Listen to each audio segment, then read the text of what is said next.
이대로 간다면 불과 3년을 버티지 못할 것이다. 바닥을 보이는 포탄 재고 유일한 대안은 대한민국이다. 지난 25일 세계 최대 군사 동맹기구인 북대서양 조약기구 나토가 개최한 포럼에서 최대 화두는 바로 155mm 포탄이었습니다. 2년 만에 열린 올해 포럼은 특히 우크라이나 지원 장기화 여파로 나토 각국의 포탄 재고가 바닥나면서 공동 조달 확대 및 생산 가속화 요구가 고조된 가운데 개최되었는데요. 특히 많은 사람들의 주목을 끌었던 것은 역사상 처음으로 한국이 나토 무기 포럼에 공식적으로 초청되었다는 것입니다. 옌스 스톨텐베르크 나토 사무총장은 한국 초청과 관련해 이는 나토 회원국뿐만 아니라 파트너국의 정부와 업계가 한자리에 모이는 것의 중요성을 보여준다라고 말했습니다. 지속되고 있는 우크라이나 전쟁과 함께 중동 지역에서 발생한 이팔 전쟁으로 인해 서방 진영의 무기 생산 역량이 한계에 도달하면서 민주주의의 무기고로 불리고 있는 한국의 중요성이 점점 더 커지고 있는 것인데요. 특히 한국은 국방부를 포방부라는 별명으로 부르고 있듯 지상군 화력의 상당수를 포병 전력이 차지하고 있습니다.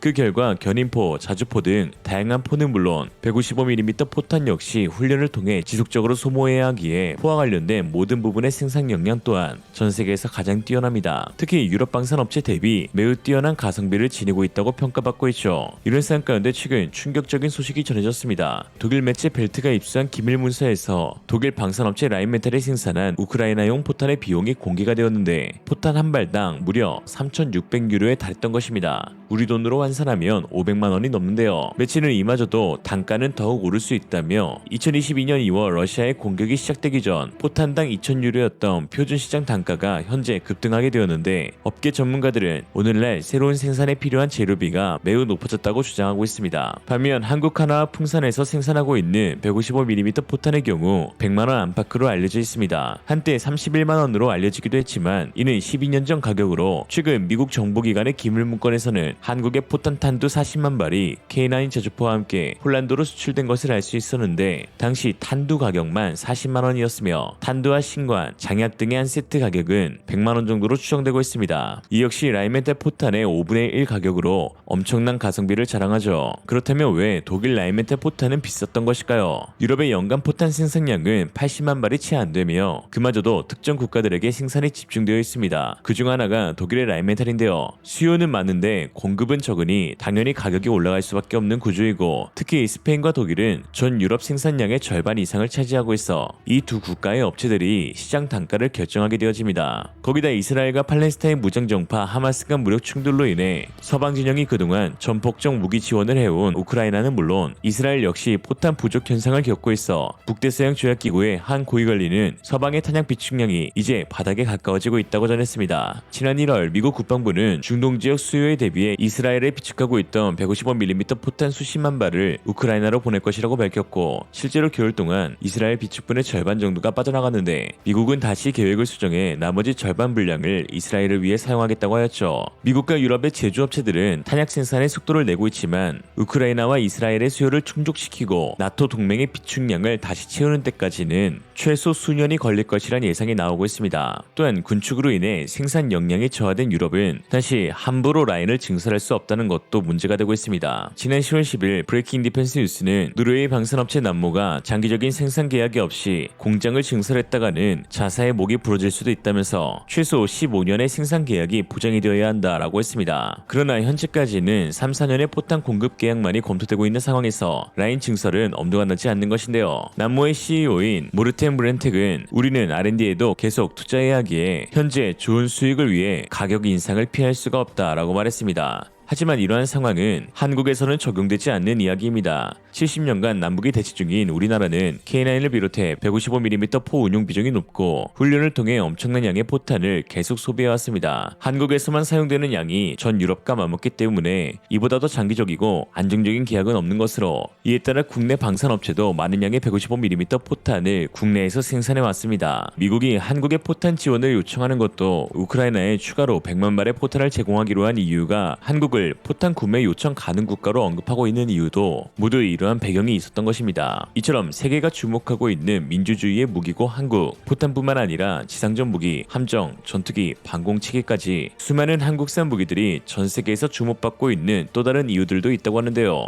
리얼리즘이 한번 빠르게 살펴보겠습니다. 레스키리 폴란드 수출을 위해 한국에서 제작된 K9 자주포가 10월 23일 하나 에어로스페이스 3공장에서 출하되었습니다. 나토 그린 컬러로 도색된 K9 자주포 18문은 최종 점검을 마친 뒤 하나하나 선박으로 옮겨졌는데요. 지난해 12월 23문의 초도 물량 출고가 이루어진 지 약 10개월 만으로 역시 빠른 납기로 정평이 나 있는 K방산의 저력을 보여줬습니다. 올해까지 예정된 물량은 총 48대로 남은 6대의 자주포도 연내 인도가 마무리될 것으로 보입니다. 즉 1년 만에 24대의 자주포를 뚝딱 만들어버린 것이죠. 이러한 빠른 납기에 폴란드에서도 화제가 되고 있습니다. 사실 일부 폴란드 네티즌들은 지난해 도입된 K9의 빠른 납기를 두고 한국군을 위해 먼저 생산된 자주포를 받은 것이기에 납기가 빨랐던 것일 뿐이라며 굳이 폄하하는 발언을 하기도 했는데요. 한국은 폴란드군의 긴박한 상황에 따른 빠른 납기 요구를 수용하여 GF 게필러라는 이름으로 미리 생산된 초도 물량 24대를 보내주었습니다. 사진을 통해 알 수 있듯 먼저 도착한 K9 자주포는 흰 지렁이가 그려져 있는 한국군 도색으로 칠해져 있죠. 즉 진정한 하나 에어로스페이스의 납기 실력은 이번에 배송되는 K9에서부터라고 할 수 있는데요. 폴란드의 이러한 억가를 보기 좋게 날려버린 18문 총알 배송으로 다시 한번 왜 납기하면 한국인지를 증명해내었습니다. 오늘 선박에 실린 K9 자주포는 49일 뒤에 폴란드 그디니아 항에 도착할 것으로 예상되고 있는데요. 이는 천무 MLRS가 6월 20일 한국에서 출발하여 8월 8일 도착한 사실로 빗대 알 수 있는 부분이었습니다. K9 자주포는 폴란드 도착 이후 그 즉시 제16기계화 사단에 배치될 것입니다. 현재 24문의 K9 자주포 역시 16기계화 사단에 배치되어 있으며 K9 도입으로 인해 새롭게 포병 여단이 창설되기도 했습니다. 특히 해당 바르미아 마주리 지역은 각종 습지, 늪, 호수, 언덕과 같은 비포장도로 험지가 많은 곳으로 유럽 내에서도 손에 꼽히는 트레킹, 오프로드 명소로도 불리는데 K9 전차와 K9 자주포가 이곳에 배치된 이유 역시 우수한 험지 돌파 능력을 지녔기 때문입니다. 명품 자주포로 불리는 K9 자주포 부품 가운데에서도 명품으로 꼽히는 것이 바로 차체인데 그 성능은 ISU 유기압식 현수장치에서 비롯된 것이라 할 수 있습니다. K9 자주포는 세계 최초로 ISU 현수장치를 양산에 성공하여 야지의 기동 성능을 대폭 개선했습니다. 궤도형 특성상 일반 자동차들이 주행하는 포장도로는 물론 비포장 및 야지와 같은 험로 그리고 일반 차량의 주행이 불가한 지형에서도 탁월한 기동 성능을 발휘해야 하기 때문에 일반 차량의 성능을 초월하는 고성능의 서스펜션 시스템이 요구됩니다. 해외 유명 궤도형 차량들의 서스펜션 시스템은 대체로 토션바 방식의 설계를 적용하지만 한국산 궤도형 차량인 K2 전차나 K9 자주포에는 보다 진일보된 ISU 방식이 도입되었습니다. ISU 서스펜션은 유압 작동력을 실시간 제어에 활용함으로써 궤도 차량의 기동을 최적화합니다. 단조로운 스프링 특성을 지니는 토션바 방식과는 다르게 보다 다양한 스프링 특성을 적용하여 주행에 큰 이점을 가져다 주는데요. 또한 K9 자주포의 경우 고기동성과 동시에 아주 미세한 정밀 사격 능력이 필요한 체계이기 때문에 ISU 서스펜션은 사격 후 충격 흡수를 도와 K55 곡사포처럼 스페이드를 땅에 고정시킬 필요도 없어 신속 정확한 사격이 가능합니다. 한편 한국 방산업계가 이처럼 빠르고 정확한 납기 일정 준수를 보여주고 있음에도 불구하고 역시나 반대파들 사이에서는 볼멘 소리가 나오고 있습니다. 특히 이번 폴란드 총선에서 야당 연합이 과반석 이상을 차지하며 사실상 정권 교체가 기정사실화된 상황에서 현 집권 여당인 PIS가 추진했던 한국과의 방산 협력의 미래가 불투명해질 수도 있다는 우려의 목소리도 나오고 있습니다. 특히 야당이 한국산 무기를 반대하며 줄기차게 주장해왔던 것이 바로 국내산 장비를 도입해야 한다는 것이었는데요. 사실 맞는 말이죠. 처음 맞는 말. 왜냐? 현재 상황에서는 대안 없는 비판이기 때문입니다. 세상 어느 나라 사람들이 국내산 장비 도입을 반대하겠습니까마는 현재 폴란드 군수업체 상황상 절대 한정된 예산에서 폴란드군의 수요를 맞출 수도 없고 또 납기 일정 준수 역시 불가능한 사안인데요. 야당이 주장하는 국내산 자주포는 바로 크랩 자주포입니다. 실제로 PIS 정부 역시 크랩 자주포 48대를 추가 발주하기도 하였습니다만 문제는 크랩의 구입 대수보다 K9 구입 대수가 648문으로 훨씬 많다는 데 있었습니다. 즉, 야 우리도 우수한 크랩 자주포를 생산하고 있는데 왜 굳이 K9을 한국에서 수입하여 구매해야 하냐라는 것입니다. 그러나 폴란드 야당 및 지지자들의 이러한 호소와는 무관하게 크랩 자주포로는 절대 600대 이상 규모의 납기를 맞출 수도 없고 가격은 더더욱 차이가 많이 납니다. 크랩 자주포를 생산하고 있는 폴란드 후타스탈로와 윌라 공장의 생산 능력은 연간 20대 정도로 알려져 있습니다. 여기에 현재 우크라이나가 구입한 60대의 크랩을 생산하기도 벅찬 상태인데요. 또한 무엇보다 크랩은 매우 비쌉니다. K9 자주포가 순수 장비 단가 40억에서 총 프로그램 코스트 70억에서 80억 선인 반면 크랩 자주포는 무려 150억 원에 달합니다. 우크라이나는 60대의 크랩 자주포를 구입하며 약 7억 유로의 계약을 체결했는데 이는 우리 돈으로 대당 150억 원에 가까운 금액입니다. 사실상 전 세계에서 가장 비싸다는 독일의 펜 현저하비치 2천과 맞먹는 금액이죠. 그렇다면 동유럽인 폴란드 현지에서 제조하는 크랩은 또 왜 이렇게 비싼 걸까요? 사실 비쌀 수밖에 없는 구조입니다. 보시죠. 한국산 차체에 독일 직수입 엔진, 거기다 미국 직수입 변속기에 프랑스 직수입 포신 및 영국 라이센스 포탑으로 이루어진 자주포니 절대로 K9 자주포보다 저렴할 수가 없는 것이죠. 무슨 폴란드 여당이 명예 한국인들도 아니고 자국산 무기가 더 좋고 더 저렴했다면 굳이 크랩을 배제하며 K9을 구입할 이유가 없습니다. 그러나 현지 군 실무진들이 여러가지 상황을 고려한 결과 한국에서 직도입하는 것이 훨씬 저렴한 가격과 훨씬 빠르게 도입할 수 있어 그렇게 한 것이죠. 더군다나 이후 K9 PL 버전은 현지에서 생산하기로 했으니 뭐 딱히 반대하지는 않을 것이다 라고 생각했던 것 같습니다. 폴란드 국방부 장관인 부하체크 역시 한국에서 장비를 구매한 건 군비의 효율성, 인도 속도 등 업계의 이점을 포함해 여러 측면을 고려했다며 한국과의 구매 합의는 이러한 모든 요소를 결합한 것으로 다른 장비 제조업체는 짧은 시간 안에 좋은 품질의 무기를 제공할 수 없다라고 밝혔습니다. 이런 상황에서 그나마 한국이 정말 확실한 배송 일정을 보장해주고 있으니 PIS 입장에서는 참 든든할 수밖에 없겠는데 이에 최근 야당연합은 다른 루트로 한국산 무기 도입을 반대하고 있습니다. 참 어처구니가 없는 것이 한국이 무기자금 대금으로 대출을 진행해준 건에 대해서 비판하고 있습니다.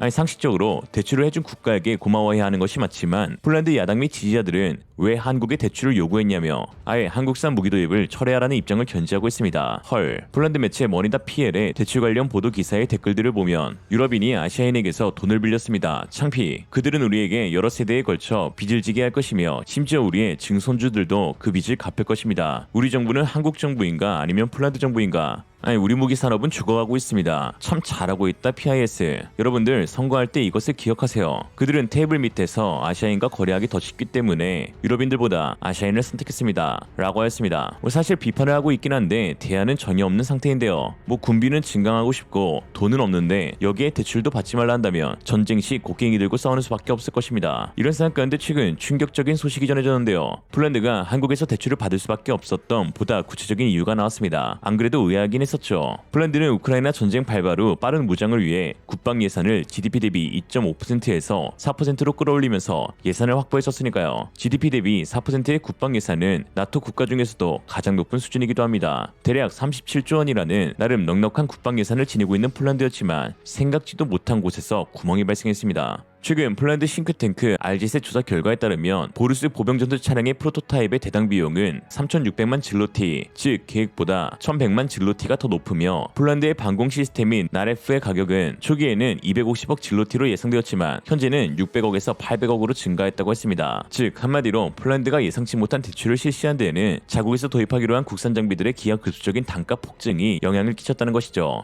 그렇다고 현 정부가 우리 무기가 워낙 비싸 예산을 많이 소진했다라고 밝힌다면 그야말로 야당에 좋은 비판거리를 제공하는 것밖에 되지 않으니 이러지도 저러지도 못하고 있는 상황입니다. 무조건 한국과의 방산 계약을 성공적으로 이행해야 하며 그 과정에서 EU의 자금이든 미국의 FMF 자금이든 한국 대출 지원을 받든 현재 계약을 유지하는 것만이 폴란드는 안보도 지키고 가장 저렴하게 무기를 사들여오는 유일한 방법이겠죠. 그나마 폴란드 현 정부 입장에서 다행인 것은 최대 방산 파트너로 선택한 한국이 기대를 저버리지 않고 빠르고 정확한 납기와 후속 지원을 보여주고 있다는 것, 그리고 도입된 한국산 무기들이 여타 비판할 건덕지가 없는 우수한 성능을 보여주고 있다는 것입니다. 만에 하나 납기가 늦거나 성능이 기대치에 도달하지 못했다면 이번 총선에서 36%로 가장 많은 득표를 받을 수조차 없었겠고 사사건건 야당의 비판에 직면해야 할 수밖에 없었겠죠.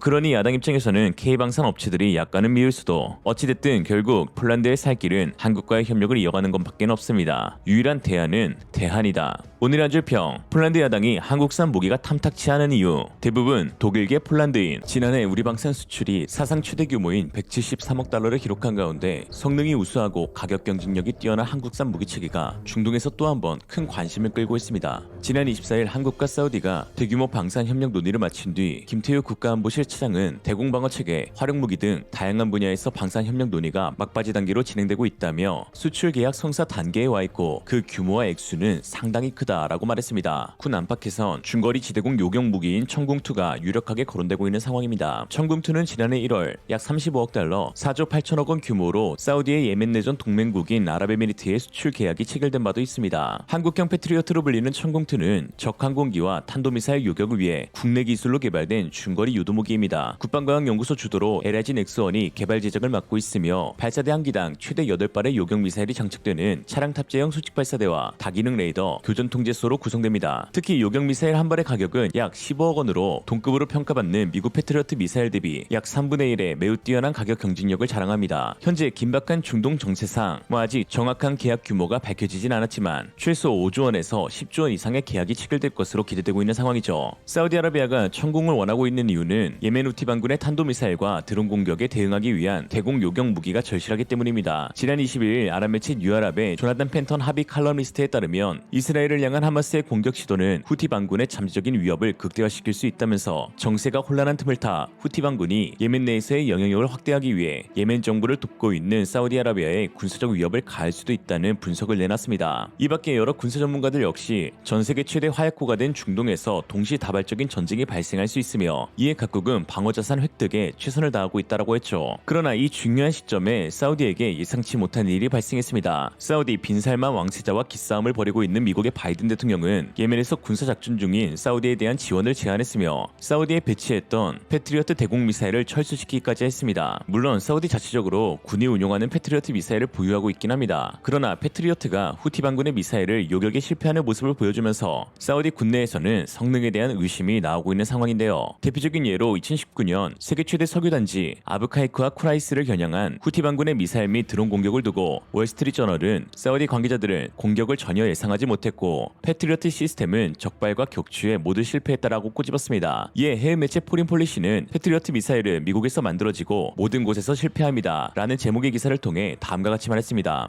2018년 3월 25일, 2017년 11월과 12월 사우디아라비아에 대한 후티 반군의 공격에서 패트리어트2는 후티 반군의 부르칸2 미사일을 요격할 수 있도록 설계되지 않았다는 것이 증명되었다. 특히 우리는 패트리어트가 성공적인 요격을 실시했다는 설득력 있는 자료를 아직도 찾지 못했다. 1991년 걸프전 당시 사람들은 패트리어트가 47발의 스커치 미사일 중 45발을 요격했다고 알고 있었으나 추후 미군은 이 요격 성공률을 약 50%로 낮추었고 심지어 그 이후에도 25%만 요격한 것이 더 높은 가능성이라고 표현했다라고 했습니다. 이러한 신뢰할 수 있는 방공망의 부재, 후티 반군에 대한 위협, 미국의 패트리어트의 철수로 인해 사우디아라비아는 자체적인 MD 구축에 대한 필요성을 느끼고 있었고 오랜 기간 지켜봐온 한국의 MD 자산들을 도입하기로 결정한 것입니다. 미사일 디펜스 프로그램인 MD를 자체적으로 구축한 나라는 전 세계 미국, 러시아, 이스라엘 그리고 한국 정도입니다. 인류 무기 기술의 결정체를 할 수 있는 MD는 말 그대로 공격 무기가 아닌 방어 무기로서 미국의 대표적인 MD 체계는 패트리어트, 사드, SM3 그리고 러시아는 S300, S400, 이스라엘은 아이언돔, 바라게이, 데이비드 슬링, 에로우로 이어지는 다단계 MD를 구축하고 있습니다. 한국 역시 한국형 미사일 방어 체계 KAMD를 통해 대한민국 국군이 독자적으로 운영하고 있고 핵심 대표 무기 체계로는 해궁, 천궁 1, 2, LSM이 있습니다. 특히 한국의 대공방어 체계의 시작은 아이러니하게도 동국권 러시아의 기술을 기반으로 제작되어 미국의 수출 제재가 적용되지 않는 서방 진영 유일한 방공 시스템으로 꼽힙니다. 이는 중동과 같이 미국과 정치적으로 얽혀있는 국가들에 대한 수월한 무기 판매 효과를 가져올 수 있는 것이죠. 소련 붕괴 이후 러시아 알마즈엔테이가 극심한 운영난을 겪을 당시 280만 달러의 로열티를 지불하는 대가로 한국과 러시아는 공동 개발을 통해 천궁 그리고 S350 BTR제를 개발했습니다. 당시 공동 개발을 통해 한국은 러시아의 미사일 요격 시스템에 대한 기술 전반을 저렴한 가격으로 이전할 수 있었죠. 덕분에 천궁은 콜드 런칭이나 포대 구성, 운영 교리 등이 러시아 야전 방공 미사일과 매우 흡사합니다. 특히 러시아 요격 체계의 대표적인 특성이라고 할 수 있는 가스 사출, 피스톤 방식의 콜드런치 수직 발사 기술은 2004년 4월 러시아에 이어서 세계에서 두 번째로 개발에 성공하였죠.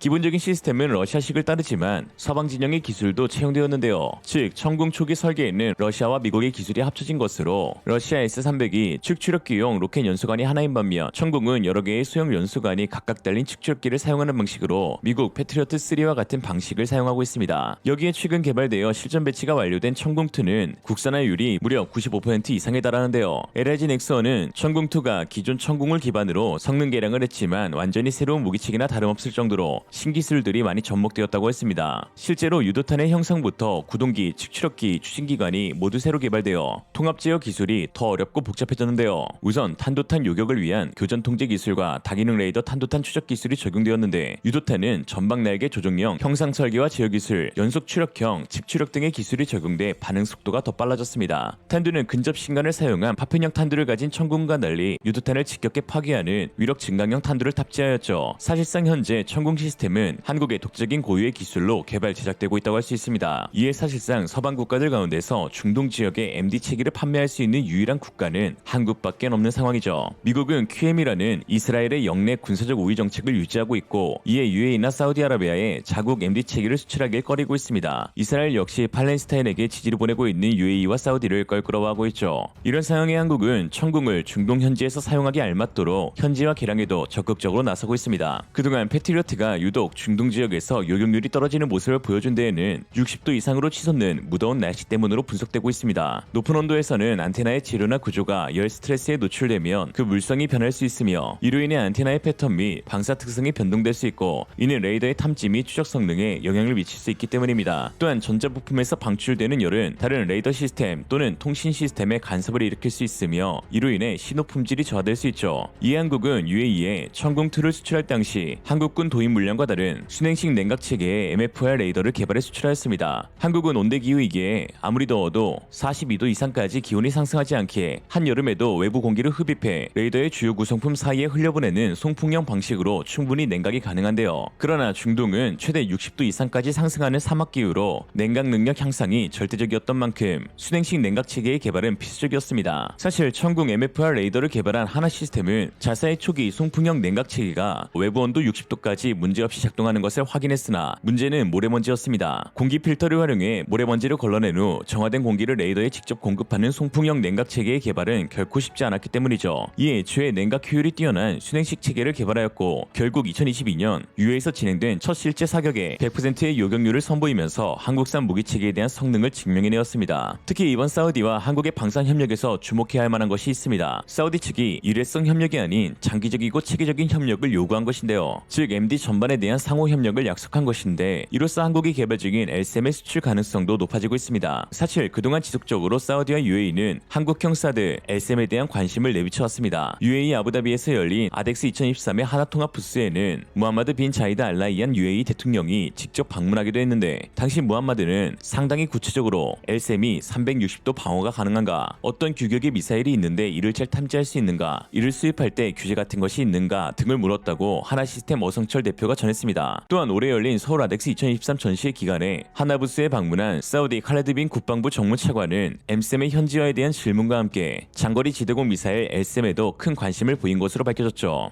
현재 유럽과 중동에서 벌어지고 있는 군사적 위협 속에 한국의 방어자산 샘 체계가 세계 최고의 품질과 성능으로 전세계 평화를 수호하는 데 사용되길 기대합니다. 오늘의 한 줄 평, 한국 MSM, LSM이 좋은 이유. 일단 샘, 그리고 쌈. 한국이 자랑하는 방산 수출 효자 품목인 FA-52 빠른 속도로 폴란드에 배치되고 있습니다. 특히 지난 25일 폴란드 바르샤바 오케시에는 2대의 FA-50이 도착했는데요. 바로 7호기와 8호기였습니다. FA-50은 현재까지 총 8대가 인도되었고 연말까지 12대가 인도될 일정으로 계획된 일정에 따라 정확하게 인도되고 있는 상황이죠. 브란샤크 폴란드 국방장관은 매우 빠른 속도로 FA-50이 배치되고 있다는 글과 함께 우리는 결단력 있게 폴란드 군대를 현대화하고 있으며 FA-50으로 폴란드 하늘의 보안을 강화할 것입니다 라고 했습니다. 이에 폴란드 매체 TVP 월드는 카이 조립 라인에 대한 폴란드의 국방부 요청에 따라 한국인들은 바르샤바가 주문한 전투기 생산을 우선적으로 수행했습니다. 따라서 FA-50은 정말 빠른 속도로 제작되고 있습니다 라며 특별히 빠른 생산 속도에 대한 칭찬을 아끼지 않았습니다. 폴란드는 카이와 계약을 체결한 지 9개월 만인 올해 6월 1호기를 납품받은 이후 꾸준히 매달 2대의 FA-50을 받고 있습니다. 정말 엄청난 속도가 아닐 수 없는데요. 그러나 한국이 모든 무기 체계를 빠르게 공급하고 있어서인지 일각에서는 월 2대의 FA-50 배송이 그리 빠르지 않다는 말을 하기도 합니다. 사실 무기 체계 가운데 특히 전투기는 제작에서 배송까지 굉장히 오랜 시간이 필요합니다. 일례로 슬로바키아의 경우 2018년 12월 미 로키드 마틴의 F-16 바이퍼 구매 계약을 체결했는데 첫 번째 기체를 인도받은 시점은 무려 5년이 지난 2023년 10월 2일이었습니다. 이렇듯 이미 개발이 완료된 기체라 해도 전투기 특성상 20만 개 이상의 부품에서 발생할 수 있는 기계적 문제, 복잡하고 다양한 소프트웨어 결함, 거기다 코로나, 국제전쟁, 반도체 부족과 같은 국제사회에서 발생할 수 있는 공급망 문제 등으로 계약과 무관하게 일정이 수시로 변하는 것이 전투기 도입 절차입니다. 그러나 한국은 여태까지 단 한 번의 납기 지연 없이 완벽하게 모든 인도 과정을 수행하고 있습니다. 특히 한국에서 폴란드로 FA-50 전투기를 배송하는 일은 8개의 나라의 영공을 통과해야 하기에 더욱 시간이 많이 소요되는데요.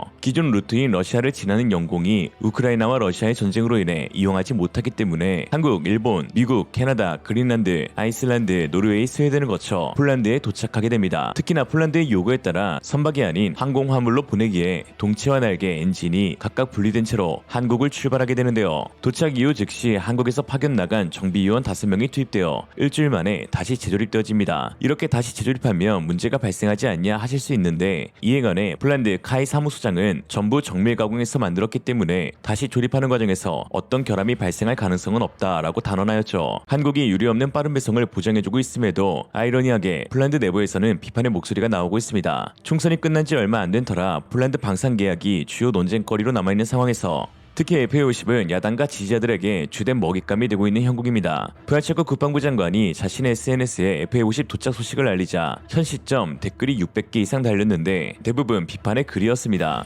폴란드 네티즌의 주요 비판 내용은 부족한 성능, 빈약한 무장, 폴란드 조종사 부족 등의 문제였습니다. 이제 이 8개의 비무장 부품으로 러시아인들을 먼지로 날려버린답니다. 한국인 조종사도 고용해야 할까요? 이 비행기들은 뭔가를 하고 있긴 한 걸까요? 아니면 그냥 가만히 서 있는 걸까요? 프라체크 우리한테 얼마나 꺼갔냐 멍청한 놈아. 현재 이들 항공기는 공대공 전투에 참여할 수 없습니다. 정말 재앙이군요 라는 반응이었습니다. 왜 이렇게 못 잡아먹어 안 달랐는지 모르겠는데요. 그러나 이러한 비판에도 불구하고 프라체코 국방부 장관은 꿋꿋하게 한국과의 협력만이 살 길이라고 밝혔습니다. 그는 최근 FA50 인도식에서 다음과 같이 말했죠. Za mną stoją 2 samoloty FA-50. Mogliśmy je podziwiać już 15 sierpnia podczas wielkiej defilady w Warszawie. Zamówiliśmy te samoloty w Korei Południowej rok temu.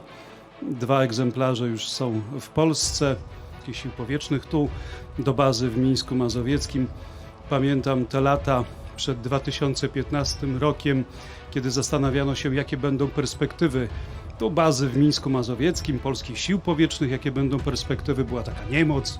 Mówiono, że nie, no postsowieckie samoloty, tak, mówiono, że takie są świetne, wspaniałe są te postsowieckie samoloty. Nie, proszę Państwa, to są o kilka długości lepsze samoloty niż najlepsze postsowieckie. Są to samoloty, które zostały zaprojektowane przez firmę Lockheed Martin, a więc tą samą, która produkuje F-16 i F-35. Dlaczego te samoloty są lepsze od postsowieckich? Odpowiedź na takie pytanie znajdziemy, jeżeli posłuchamy władze ukraińskie. Dlaczego Ukraińcy tak bardzo dążą do tego, żeby posiadać F-16? No właśnie dlatego, że samoloty z zachodniego świata są lepsze od samolotów postsowieckich. Samoloty FA-50 to samoloty szkolno-bojowe, a więc będą wykorzystywane do patrolowania nieba nad Polską, również do misji sojuszniczych nad krajami bałtyckimi, a także jeżeli chodzi o zapewnienie bezpieczeństwa na Słowacji, bo przypominam, że polskie siły powietrzne zobowiązały się i takie misje wykonują, zarówno jeżeli chodzi o państwa bałtyckie, jak i to samoloty, które są bardzo kompatybilne z samolotami F-16, zresztą sam pilotaż, obsługę są bardzo do siebie zbliżone, bardzo do siebie podobne, co daje oczywiście też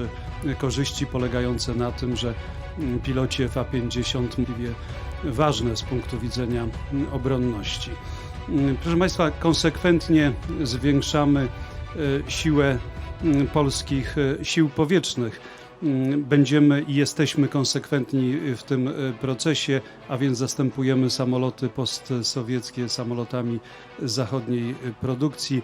Myślę, że tempo tej wymiany floty jest iście rekordowe. Nie sądzę, żeby można było wskazać inny przykład, jak można było w ciągu roku doprowadzić do tego, że FA-50 już z polską szachownicą pilotowane przez polskich pilotów są dostępne dla polskich sił powietrznych.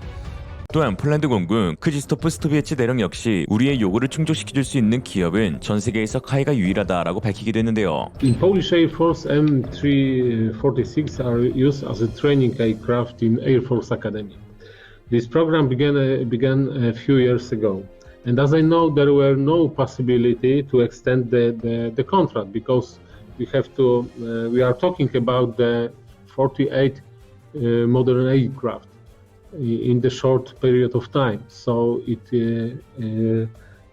only the offer from the KAI was the answer for our needs. 그럼에도 폴란드 일부 네티즌들이 FA50을 못마땅하게 여기는 것은 사실 로우급 기체에서 오는 한계 때문입니다. 5세대 F-35A를 약 5년간 기다리고 있는 폴란드의 눈은 언제나 하이엔드급 장비에 쏠려 있는데요. 포르쉐를 계약하고 기다리고 있으니 현대차에는 마음이 가지 않는다는 것이죠. 물론 5세대 스텔스 전투기 F-35A는 현대 전장에 없어서는 안 될, 그리고 공군 전력을 극대화시켜줄 수 있는 게임 체인저임은 분명합니다. 그러나 이처럼 비싸고 강력한 무기체계일수록 높은 운용 유지비와 잦은 후속 장비, 그리고 떨어지는 가동률이라는 필연적 문제점을 안고 갈 수밖에 없는데요. 이러한 문제는 우크라이나 전쟁처럼 갑자기 발발한 위기 상황에서 국가의 안보가 걸린 상황으로도 번질 수가 있습니다. 이에 미국 역시 6세대 기체 개발을 추진하면서도 동시에 4.5세대급 새로운 전투기 개발을 추진하고 있습니다. 찰스 브라운 미 공군 참모총장은 가격과 지연 등의 이유로 새로운 4.5세대 전투기를 개발하고 있다고 밝혔습니다. 매체 퍼플러 머신에 따르면 F-35의 시간당 비용은 여전히 44,000달러로 현재 환율로 5,900만 원이 넘습니다.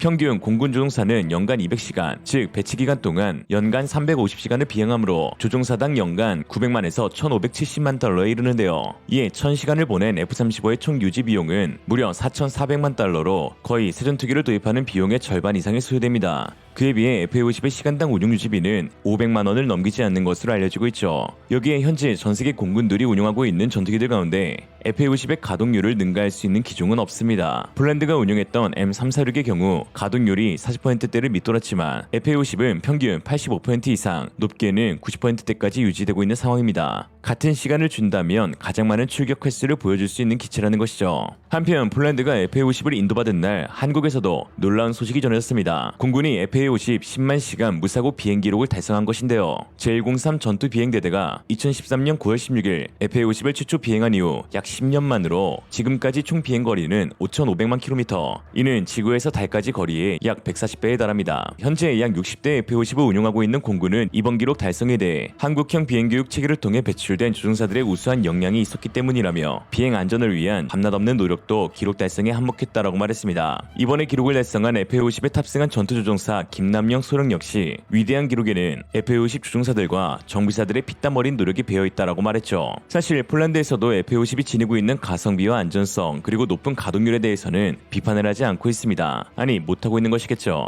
이에 하이급 F-35나 미들급 F-16 바이퍼를 FA50과 비교하면서 로우급 전투기의 성능이 부족하다고 지적하고 있는 것인데요. 어처구니가 없죠. 그러나 최근 이들의 입을 다물게 만들 충격적인 소식이 전해졌습니다. 바로 첨단 전투기의 상징이라고 할 수 있는 HMD가 FA50 PL 버전에 탑재되기로 확정된 것인데요. 이스라엘 탈레스사에서 제작한 스콜피온 HMD로 HUD를 조종사의 헬멧에 부착하는 개념에서 출발한 장비입니다. 출력 결과는 정면이 기본적으로 비쳐 보이는 상태에서 거기에 각종 도형, 기호, 영상을 덧붙여 보여주는 HUD와 같은 형태를 취합니다. 따라서 조종사가 앞을 보는 상황이 아니어도 360도 어느 상황이든지 현재의 비행 상태를 한눈에 알 수 있게 해주죠. 현대 HMD는 그 개발 수준이 매우 빨라 탑재 유무에 따라 공중전의 판세가 달라진다는 말이 나오고 있는데요. 특히 탈레스 스콜피온의 장점은 정확한 조종사 주도 무기 및 센서 지시, 실제 현실 위에 오버레이된 풀컬러 360도 시각 효과, 빠른 목표 획득 및 센서 및 무기로의 빠른 이하, 제로에 가까운 응답 변환 속도, 심플하고 정확한 무기 센서 정밀 조정 등을 가능하게 해줘 전장에서 우위를 가져갈 수 있게 해줍니다. 사실 HMD는 전투기가 아닌 헬리콥터에 먼저 적용됐는데요. 이는 무게 때문입니다. 무게가 무겁기 때문에 급기동을 하는 전투기에게 있어 조종사에 부담을 줄 수 있었는데요. 급기동 시 원심력에 의해 중력이 가해지니 힘을 받기에 2kg의 헬멧이라 해도 급기동으로 중력의 9배에 달하는 원심력을 받으면 무려 18kg을 머리에 진꼴이 되므로 목에 엄청난 부담이 될 수밖에 없습니다. 그러나 이스라엘 탈레스는 고유의 기술로 경량화에 성공하였으며 이에 F-22, F-18, F-16과 같은 미국 전투기에 탑재되었고 최근에는 라팔 F-4 최신형에도 탑재되어 명실상부 세계 최고의 HMD로 불리고 있습니다. 이런 장비가 탑재되는 것만으로도 FA-50의 공중전 성능을 극대화시켜줄 수 있는 것이죠. 그런데 더 놀라운 것은 이러한 폴란드의 까다로운 요구를 모두 충족한 FA-50 PL의 가격입니다. 매체 포커스에 따르면 폴란드는 48대의 FA-50을 주문하면서 12대에 약 7억 달러, FA-50 PL 36대에 23억 달러를 투입하였으며 FA-50 PL은 한국형 블록 20보다 더 발전한 것으로 보인다고 했습니다. 현재 환율로 따졌을 때 GF 버전은 7억 달러, 9,433억 원의 전체 프로그램 코스트로 대당 단가는 786억 원이고 PL 버전은 3조 994억 원의 전체 프로그램 코스트로 대당 단가는 860억 원이라는 것인데 두 버전의 차이는 예산은 74억 정도입니다. 즉 에이사 레이더, 스나이퍼 타겟팅 포드, 공대공 무장 하드포인트 개량, 탈레스 HMD 등이 추가되었음에도 매우 뛰어난 가성비를 지니고 있음을 알 수 있는 것이죠. 블록 20보다 발전된 버전인 PL 버전은 사실상 4.5세대 기체로 불리기에 손색이 없는데요. 그동안 약점으로 꼽혀왔던 공대공 무장 역시 사거리 160km에 달하는 미국 암람 120 중거리 공대공 미사일 탑재가 확정되었고 공중전 성능을 극대화시켜줄 수 있는 여러 전자장비들 모두 최신형으로 탑재가 됩니다. 현재 최신형 F-16의 경우 대만이 10조 8천억 원에 66대를 구매한 것을 보면 대당 1636억 원에 구매하는 것이고 인도네시아가 구매하기로 한 라팔의 가격을 보았을 때는 대당 1619억 원에 달했습니다. 즉 이러한 기체의 절반의 가격으로 80에서 90%의 성능을 보여줄 수 있는 전투기가 바로 FA-50인 것입니다. 특히 현재 폴란드 공군이 운용 중인 F-16CD형과 비교해서는 첨단화된 장비로 우위에 있다는 평가가 있죠. 즉 한마디로 폴란드가 대안도 없이 무작정 비판하는 건 허공에 올리는 메아리뿐이라는 것입니다. 그러니 제발 폴란드야 깔 땐 까더라도 좀 제대로 알고 까자.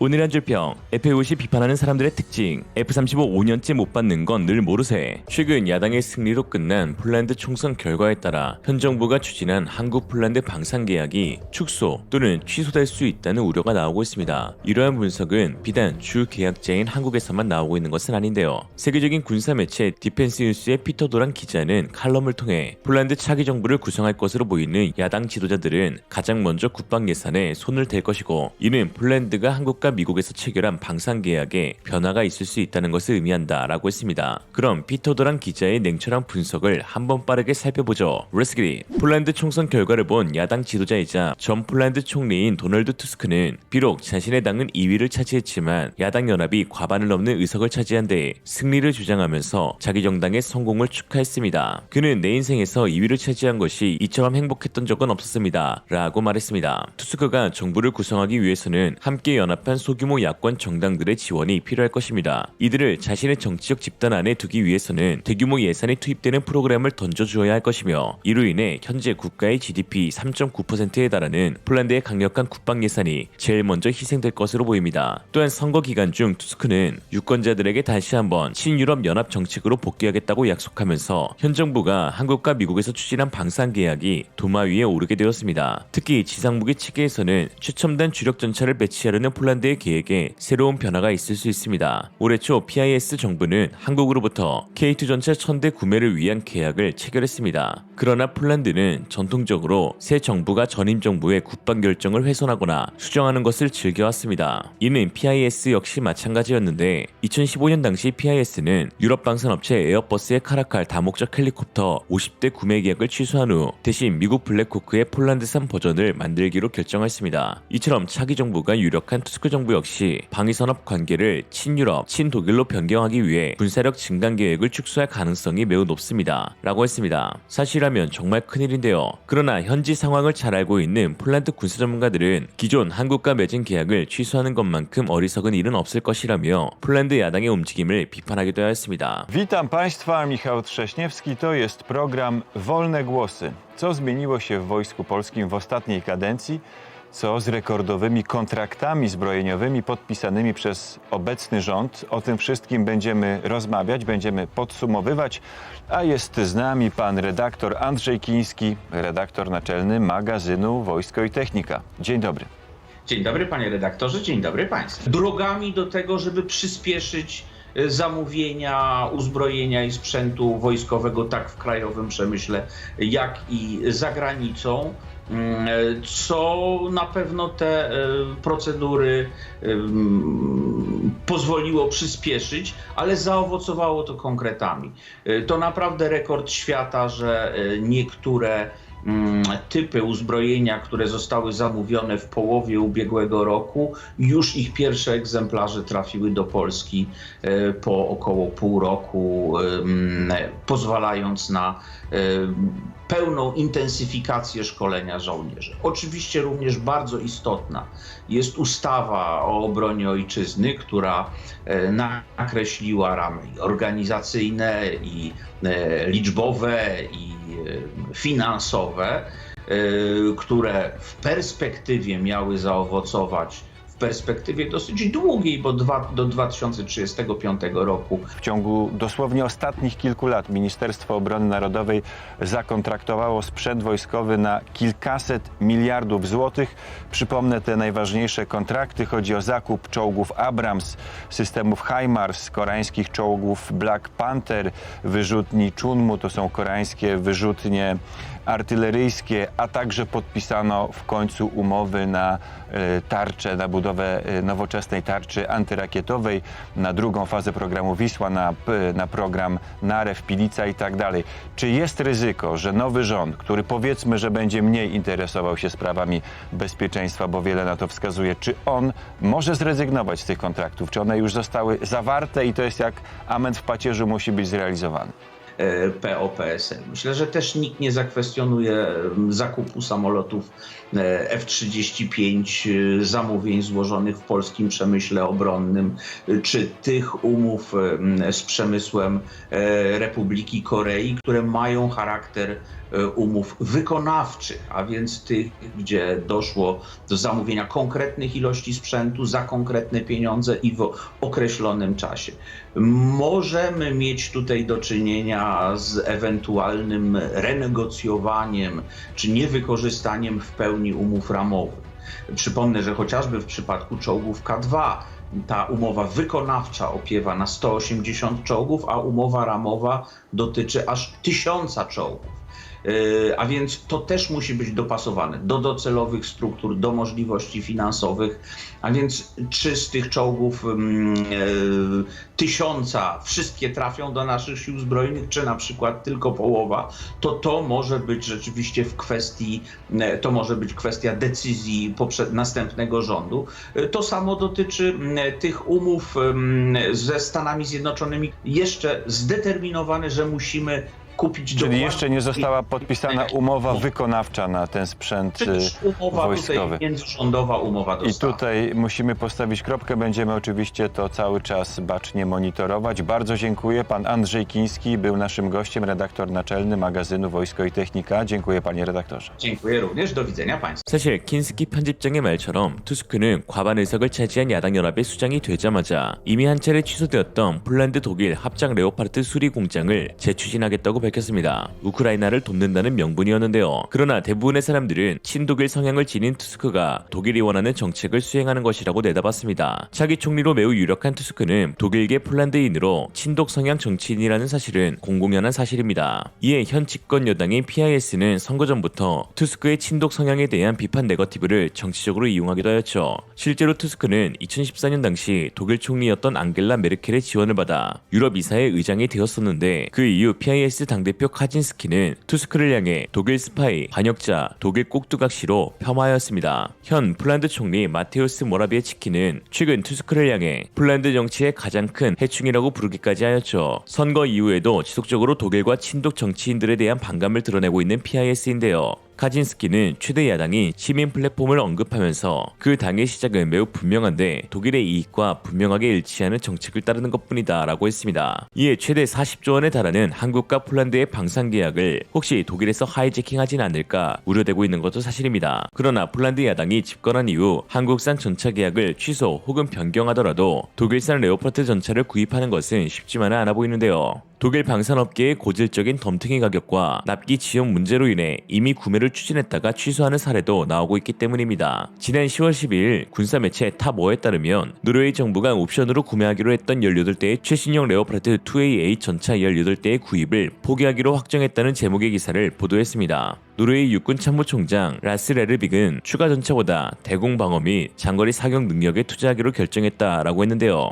그러면서 2A7 54대는 2026년부터 첫 인도가 시작되어 2031년에 인도가 완료되고 2AA 18대는 2032년 인도가 시작되어 2037년으로 예정되어 있었다라는 것을 굳이 언급한 바 사실상 늦은 납기가 발목을 잡은 것으로 보입니다. 만약 지금이 2023년인데 2026년도에 첫 인도를 하겠다는 건 뭔가 싶습니다. 유럽권 군사매체 디펜스 익스프레스의 오스트리아 레오파르트 2 현대화 사례를 바탕으로 한 유럽의 실제 탱크 건설 속도라는 제목의 기사에서 이러한 레오파르트의 늦은 생산 속도를 지적하기도 했습니다. 최근 오스트리아군은 중국은 구형 레오파르트 2A4 전차 56대를 2A7으로 개조하는 사업을 추진했는데 개조 비용은 최대 대당 67억 원이 소요되었습니다. 제작사인 크라우스 마페이 베그만은 초기에는 인도 완료 시기를 2028년이라 했으나 추후 유출된 독일군 보고서에 따르면 2년 연기되어 2030년에 완료될 것이라고 했습니다. 즉 개량 사업이 체결된 이후 무려 7년이란 긴 세월이 소요가 되는 것입니다. 반면 현대로템은 폴란드양 K2 전차를 계약 체결 이후 300일도 채 되지 않은 시점에 올해 물량 28대를 출고 완료하였으니 독일과 비교할 수도 없는 수준이죠.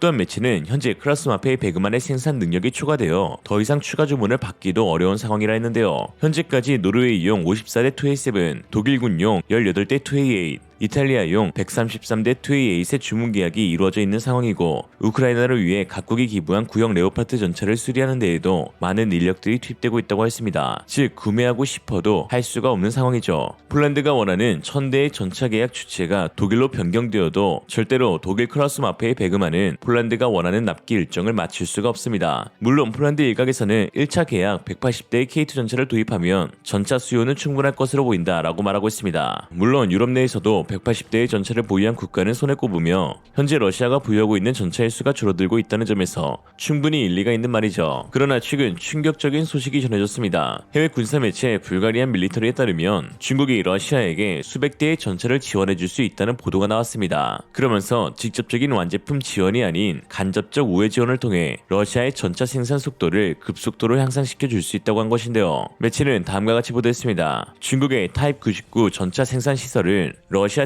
T-72에 예비 부품을 제공해 줄 수 있는데 이는 타입 99가 정확히 러시아 T-72 전차를 기반으로 하기 때문이다. 중국은 노린코 공장에서 도구와 장비를 최소한으로 개조하고 러시아 탱크용 부품을 대량 생산하기 시작하면 된다. 특히 러시아 탱크가 하나의 기본 설계 라인을 따른다는 점을 고려하면 모스크바는 전장에 보내는 거의 모든 탱크 모델에 중국이 지원하는 예비 부품의 이점을 누릴 수 있다. 중국은 러시아와 미국에 이어 세 번째로 큰 방위 산업이다. 중국의 생산 능력은 전 유럽 수준과 비슷하다. 러시아 생산을 완벽하게 복원하는 것은 중국 장비를 사용하여 수행할 수도 있다라고 했습니다. 즉 180대의 K2 전차만으로 러시아에 대항하는 전차대들을 편성할 수 있다고 자부하는 것은 매우 근시안적인 시각이자 안보를 등한시하는 행동이라고 할 수 있는 것이죠. 러시아와 중국의 커넥션이 커져가고 있는 사이 폴란드의 현 여당은 한국을, 야당은 독일을 자신의 편으로 끌어들이려 하고 있습니다. 납기, 성능, 가격, 후속 지원까지 더 뛰어난 한국산 무기 대신 언제 받을지도 모르는 가격만 비싼 독일산 무기를 구입하자는 건 친독 정치인 수준이 아니라 그냥 독일 정치인인 것이다. 오늘의 한 줄 평, 나에게 한 발의 총알이 있다면 외놈보다 매국노 배신자를 처단할 것이다. 이상으로 리얼리즘이었습니다. 여러분의 생각은 어떠신가요?